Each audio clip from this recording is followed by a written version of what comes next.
더 중요한 건 뭐냐, 끝나지 않는 전쟁이라 그러죠. 의사는 야, 내가 봤을 때는 이 사람이 일주일 입원이 필요한 건데 네가 뭐라고 3일 입원이면 된다고 얘기하냐? 그럴 거 아니에요. 전문 의로서 판단한 거다, 소임을 다한 거다, 절대 과잉 진료가 아니다, 이거에 대해서 경영진이 뭐라고 할 수가 없었던 거예요. 그런데 AI가 이 기준을 정한 거죠. 그러니까 전문의들도 가만있어 봐, 얘한테 좀 확인하고 갈까? 이렇게 되는 거예요. 모든 사람들이 이런 거 있죠. AI하고는 싸우고 싶지 않아. 이거 뭐 사람이 아니니까. 너가 그래, 너가 맞을 것 같아. 내가 이렇게 판단하지만.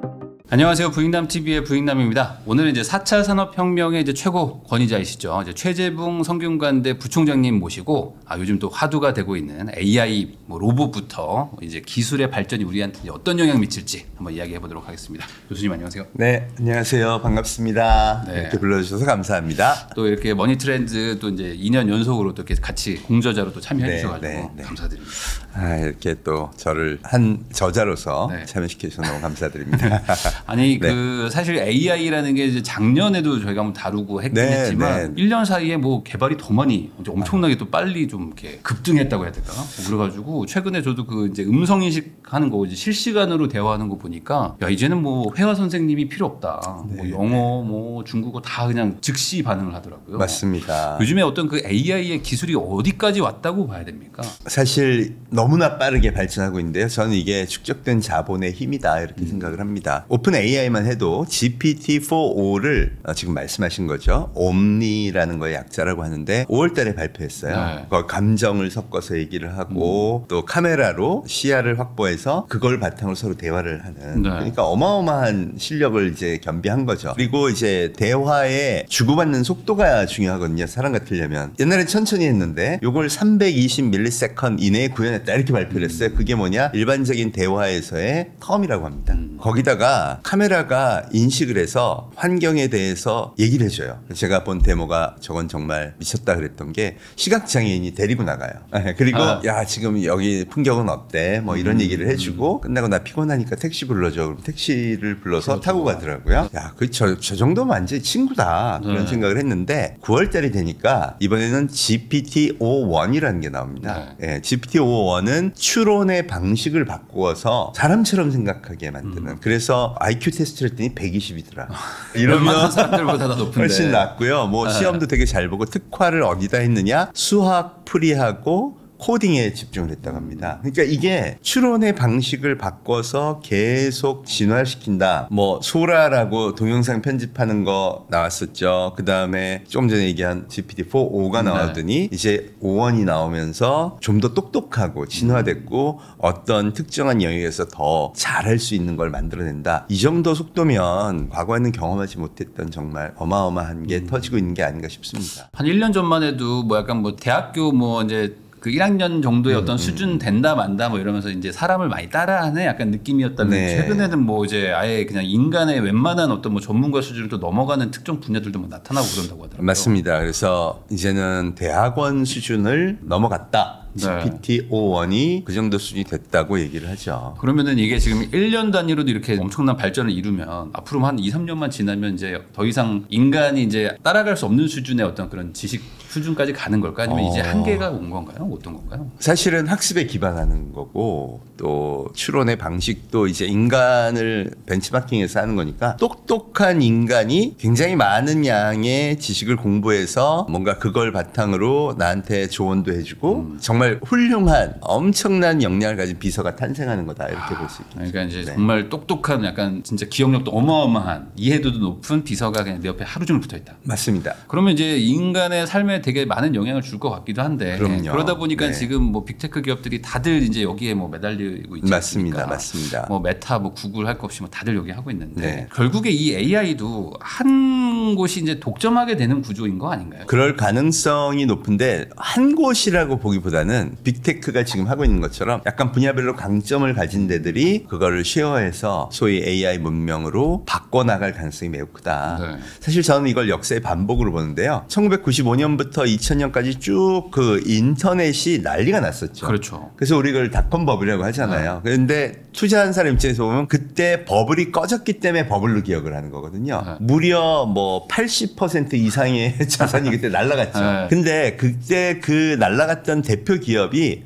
아마존, 구글, 페이스북, 애플, MS 이런 기업들인데 나중에 보면 이게 인터넷을 기반으로 인류 문명을 바꾼 플랫폼 기업들이 된 거죠. 빅테크가 된 거죠. 근데 그 과정에서 제가 이렇게 쓱 보면 그때 어마어마한 연봉을 받고 똑똑한 사람들이 인터넷에 올인했어요. 제가 그 한복판에 있을 때가 그 유학 시절이었거든요. 뭐 전공 불문하고 다 뛰어들더라고요. 그럼 걔들이 거품이 꺼지고 이제 거품이 꺼졌으니까 난 다른 전공으로 돌아가야지. 안 그러고요. 야, 내 인생을 20대 걸었는데 여기서 승부를 본다. 더군다나 연봉은 많이 받아놨잖아요. 그러니까 이 사람들이 모여서 야 우리가 가는 거지. 그러면서 뭐 그때 2005년에 유튜브 나왔죠. 뭐 2010년에 우버 나왔죠. 2008년에 에어비앤비 나왔죠. 소위 말해서 빅테크들뿐 아니라 사람들이 쓰기에 편한 서비스가 폭발적으로 쏟아져 나온 거예요. 그러면서 인류 문명이 이제 우리 폰 없이 또 인터넷 없이 인류 문명을 설명할 수 없는 디지털 문명으로 전환이 됐죠.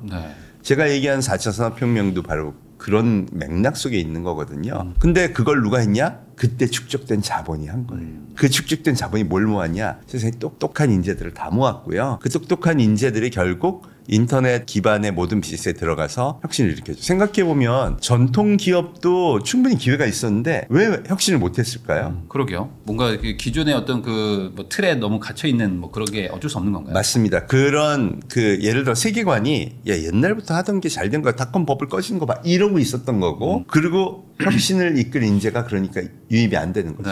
예, 그럼 그런 인재들은 없고 과거에 했던 방식을 계속 고수하다 보니까 지금에 보면 너무나 큰 격차로 벌어지게 된 거죠. 이 역사가 반복된다면 AI도 앞으로 5년, 10년 후에는 이런 비즈니스, 저런 비즈니스, 사람들이 쓸만한 비즈니스가 막 쏟아져 나올 거고 왜냐하면 지금부터 똑똑한 애들이 투신하고 있으니까 결국 거기서 가장 빠른 혁신이 일어날 거고 이게 디지털 문명하고 잘 맞아서 인류 문명의 변화를 이끌 거다라고 저는 보고 있습니다. 결국 교수님 얘기로는 이제 투자되는 돈도 중요하지만은 이제 말 그대로 이제 인재들이 그 시대의 흐름에 맞춰서 막 올인하면은 거기서 이제 엄청난 이제 변화와 이제 혁신이 생긴다는 거잖아요. 그럼요. 머리만 똑똑한데 돈이 없어요. 이런 사람들이 이런 변화가 올 때가 기회가 되는 거죠. 인터넷이 그랬던 거거든요. 그게 더군다나 역사의 교훈이 있어요. 그럼 당연히 하겠죠. 이미 증권가에서 뭐라 그러냐면 올 상반기 말에 제가 생성형 AI하고 생성형 AI 반도체하고 관련된 기업의 시가총액을 다 모아봤더니 2경 5천조 원이었어요. 2경 5천조. 네. 24년 만에 단일 기술 주제하에 자본이 가장 많이 모였다라고 분석을 한 거죠. 그럼 그게 에너지가 됩니다. 돈은 일을 하죠. 더군다나 투자받은 사람들이 신나서 얼마나 열심히 하겠어요. 더군다나 AI를 지금까지 해온 사람들은 못하는 사람들이 할 수 없는 것들을 할 수 있는데 거기서 돈까지 줘. 신나는 거죠.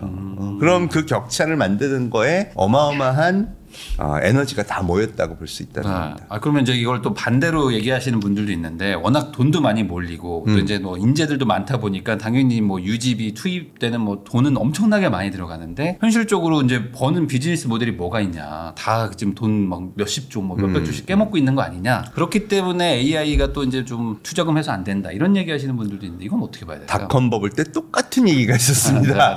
그래서 사실 기억하시나요? 그 아이폰이 나왔을 때도 야 이거 또 한 번 사기치는 거다. 그래서 절대 안 바꾸겠다 했던 데가 노키아였죠. 또 모토로라였죠. 그게 결국은 인류의 자발적 선택에 의해서 바뀌게 된 겁니다. 그래서 저는 큰 진화의 흐름에서 과연 이 AI가 인류의 그 선택을 바꿀 만큼 기존의 것 이상으로 뭔가를 만들어낼 수 있는 게 있느냐. 그럴 가능성을 자본이 읽은 거죠. 그리고 반드시 거품이 꺼질 겁니다. 당시에도 앱을 만들고 그런 걸로 다 된다 했던 80%의 기업이 파산했거든요. 그러니까 이번에도 마찬가지일 거예요. 많은 기업들이 왜 자본이 들어오니까 다 하죠. 그리고 파산할 거예요. 그럼 그 회사의 인재들은 어디로 갈까요? 살아남은 대로 또 가겠죠. 또 다른 기업으로 가게 되면 왜? 나는 그동안 연봉을 많이 받았기 때문에 충분히 그걸 견뎌낼 수 있는 힘이 있는 거예요. 다른 사람들은 그렇지 못했으니까 계속 거기서 못 벗어나지만 나 뭐 한 3년 굶어도 돼. 뭐 이런 사람들이 결국 다 모여서 또 혁신을 만들어가는 거죠. 이 기술의 발전의 속도를 감안한다 그러면 이 버블을 뚫고 2경 5천조는 버블 맞아요. 제가 봐도. 이미 벌써 조정들이 막 일어나잖아요. 야, 돈 옛날에 또 교훈이 있잖아. 파산할 수는 없으니까 돈이 왔다 갔다 하면서 조정은 일어나지만 어쨌든 지금 어마어마한 에너지는 충분히 차고 넘친다라고 볼 수 있습니다. 그러면은 지금 챗 GPT 뭐 유료 구독 같은 정도만 지금 사람들이 뭔가 돈 버는 걸로 떠올리는데 혹시 이게 어떤 직접적인 돈 버는 비즈니스 모델 뭐 앞으로 나올 만한 뭐 그런 게 있는 건가요? 이미 많은 기업들이 실무에 적용을 하고 있어요. 물론 기업들이 이렇게 소개를 합니다. 야, 이걸 우리가 이렇게 적용을 해봤더니 너무 잘 되더라. 대표적인 기업이 이제 미국의 팔란티어라는 데가 있는데요. 네. 최근에 자기네가 마운트 시나이라는 거대한 대형 병원, 뉴욕에서 제일 큰 병원입니다. 환자가 1년에 500만 명이 온대요. 그 회사에 아주 단순한 시스템을 하나 개선해 준 사례가 있어요. 그게 뭐냐? 보험회사에다가 자, 우리가 이렇게 진료를 했습니다. 그리고 이제 그 의료보험비를 청구를 하죠. 네. 우리나라에도 똑같습니다. 청구를 하면 그 중에 한 20%는 너희 과잉 진료했어. 이건 줄 수가 없다. 그래서 온대요. 그러면 전체 매출의 20%가량이 그렇게 빠지는 거죠. 그럼 사람들이 앉아가지고 얘가 과잉 진료를 한 건지 아니면 제대로 진료를 한 건지를 체크한 다음 제대로 진료했는데 왜 그러십니까? 라고 항의 메일을 보내게 되잖아요. 어마어마하게 많은 사람들이 그 일을 하고 있었단 말이에요.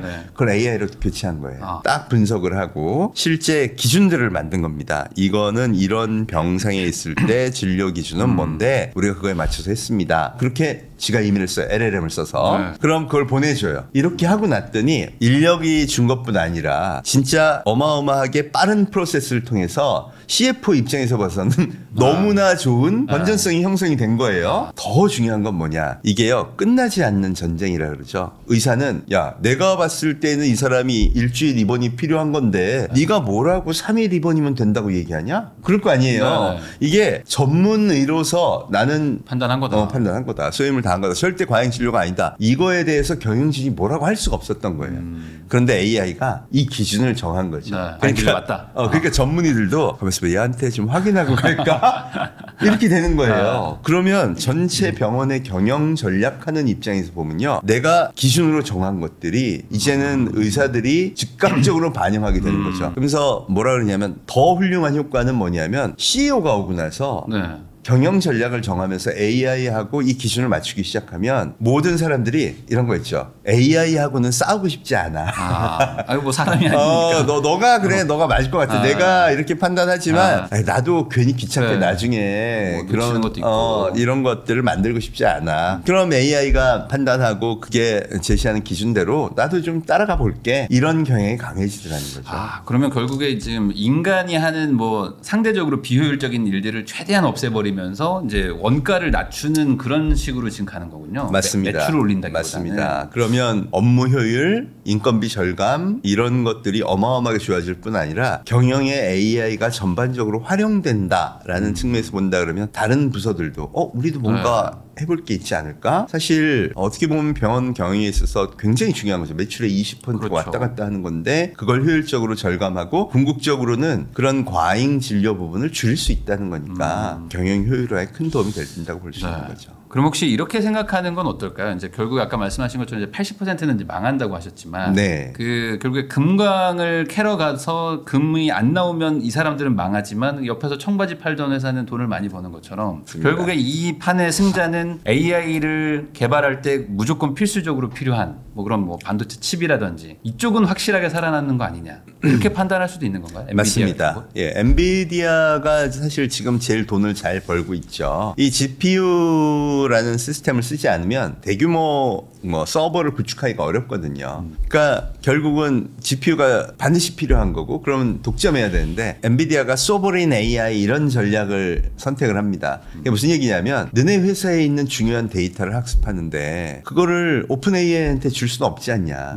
너네가 해야지. 소프트웨어를 어떻게든 갖고 와서 그러고 보면 또 그래요. 대한민국의 건강검진 데이터가 어마어마하잖아요. 이거 생성형 AI의 보고거든요. 그럼 이걸 미국에 주면 지네들이 만들어서 AI 닥터를 만들 거 아니에요. 그렇죠. 그럼 우리가 해야 되네. 그럼 그 데이터 양이 얼마나 방대한지 생각해 보세요. 우리 MRI 찍지, CT 찍지 그거를 다 학습할 수 있는 소버린 AI 주권이 필요한 거고 그럼 그거 일단 데이터 서버 필요하죠. 그 서버에서 관리해서 그걸 돌릴 소프트웨어 필요하죠. 이게 어떤 소프트웨어가 됐건 남한테 줄 수는 없잖아요. 예, 뭐 예를 들어 오픈 AI로부터 사온다고 하더라도 외부 유출은 안 돼 이렇게 되겠죠. 그렇게 하겠죠. 그러면 기업마다 국가마다 전부 다 AI 주권 확보를 위해서 그걸 다 사야 되니까 네. 그럼 엔비디아는 녹아나는 거죠. 근데 이제 교수님 얘기를 듣자마자 당연히 그렇게 할 것 같다는 생각도 좀 들거든요. 맞습니다. 남의 회사한테 이 어찌 보면 제일 중요한 핵심 데이터를 줄 수는 없는 거라면 그 방향이 맞다고 보고 엔비디아는 앞으로 더 잘 된다고 봐야 되는 건가요? 서로 싸움하고 있는 거죠. 오픈 AI는 야 우리가 그렇게 도둑놈은 아니다. 뭐 이런 얘기들 하는. 근데 우리가 볼 때는 믿기 어렵죠. 네. 거기다가 걔네가 그런 걸 또 학습할 때 쓴다는 전제 조건을 또 갖고 있고 그러면서 이제 네이버도 그거를 다른 국가에다 맡기는 건 좀 아닌 것 같아요. 백도어해서 다 가져갈 수도 있는 거 아니냐. 네네. 그러니까 결국 국가적으로는 생성형 AI 관련 소프트웨어 기술도 발전시켜야 되고 우리가 스스로 데이터를 확보해 놓고 그 서버를 기반으로 해서 생성형 AI 학습을 시킬 수 있는 어떤 인프라도 충분히 갖춰야 되는 게 사실인 것 같습니다. 거기 또 하나가 들어가는 게 전기죠. 전기를 어마어마하게 먹어요. 지금 우리가 챗 GPT한테 뭘 물어보잖아요. 이게 GPT-4다 그러면 파라미터가 6천억 개란 말이에요. 6천억 개. 네. 파라미터 6천억 개를 갖고 있는 데다가 질문을 하나 던지면 얘가 그 어마어마한 컴퓨터 5조 원 정도 되는 컴퓨터를 가지고 계산을 해요. 네네. 보통 알려지기를 이런 생성형 AI 하나 돌리려면 컴퓨터 얼마치 사야 돼? 엔비디아한테 견적내보면 기본 5천억부터 시작됩니다 이러거든요. 네. 그 정도 규모면. 네. 그럼 어마어마한 전기를 먹죠. 그래서 AI는 전기 먹는 하마예요. 네. 그러니까 우리가 함부로 쓸데없는 질문을 하지 않는 게 좋은 게 네. 우리가 그렇게 하면 어마어마한 전기를 낭비하는 거거든요. 그럼 전기가 모자라겠죠. 이미 버지니아는 우리는 더 이상 데이터 센터 못 세운다. 주민 쓸 것도 없다. 네.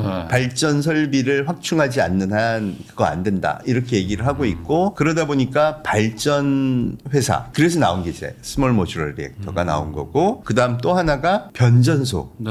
변압기, 전기 배송 시설. 그래서 이 전통 산업이 갑자기 AI 또. 기업으로 분류가 네. 돼서 엄청 뜨게 된 거죠. 그래서 앞으로 전기 에너지와 AI는 함께 간다. 그런 관점에서 그 변화를 보시는 게 좋을 것 같습니다. 반도체 칩도 중요하지만 전기가 없으면 어차피 안 되는 거니까. 어차피 안 되는 겁니다. 그러니까 네. 이쪽도 AI 기업으로 이제 취급을 받을 수 있다. 맞습니다. 근데 그런 의미에서 보면은 이제 삼성전자는 어찌됐든 간에 좀 뭐 반도체 뭐 저장 관련해 가지고는 뭐 같이 역할을 할 수도 있을 것 같은데 지금 뭐 연중 최저가를 계속 찍거든요. 지금 이렇게 보는 거죠. 야, 서버가 늘어나면 D램 수요가 늘어나니까 네. 결국 소버린 AI를 한다 그러면 삼성전자의 D램 수요도 계속 폭발할 네, 거다. 네. 이렇게 보는데 자꾸 엔비디아가 뭐라 그러냐면요. 그걸 하나로 통합한 솔루션을 자꾸 내놓으려고 그래요. 그래서 메모리도 우리 같이 넣을게. 뭐 이러다 보면 아직까지는 그런 분야에서 지금 삼성전자의 기술력이 확보가 안 된 거죠. 그러다 보니까 이제 야 지금 현재로는 AI 시스템이 막 퍼져나가는데 삼성전자의 뭐 HBM도 사실은 SK 하이닉스에 뒤져 있고 쟤네가 뭘 잘하기까지는 좀 문제가 많은 것 같은데 이렇게 보고 있는 것 같습니다. 그런데 고객 입장에서 보면 엔비디아라는 고객은 지금 TSMC가 독점하고 있잖아요. 네. 가격을 올해도 50% 올렸어요. 네. 이거 보고 싶을까요? 그래서 계속 언급을 하죠. 삼성전자한테 주고 싶다. 뭐 테슬라도 네. 우리 삼성전자에서 전용 칩을 만들고 싶다. 무슨 얘기냐면 파운드리를 가지고 수율이 되든 안 되든 간에 7나노 이하의 제조 기술 역량을 확보한 데는 TSMC와 삼성전자밖에 없어요. 네. 전 세계에. 중국도 안 되죠. 뭐 일본, 독일은 뭐 말도 안 되죠. 그러니까 결국 전용 칩을 만들어서 그걸 공급하고 그걸로 뭔가 엔비디아에 도전해보고 싶은 기업 또 엔비디아 스스로도 TSMC의 독점을 막고 싶은 관점에서 보면 삼성전자에 거는 기대치가 큰 거죠.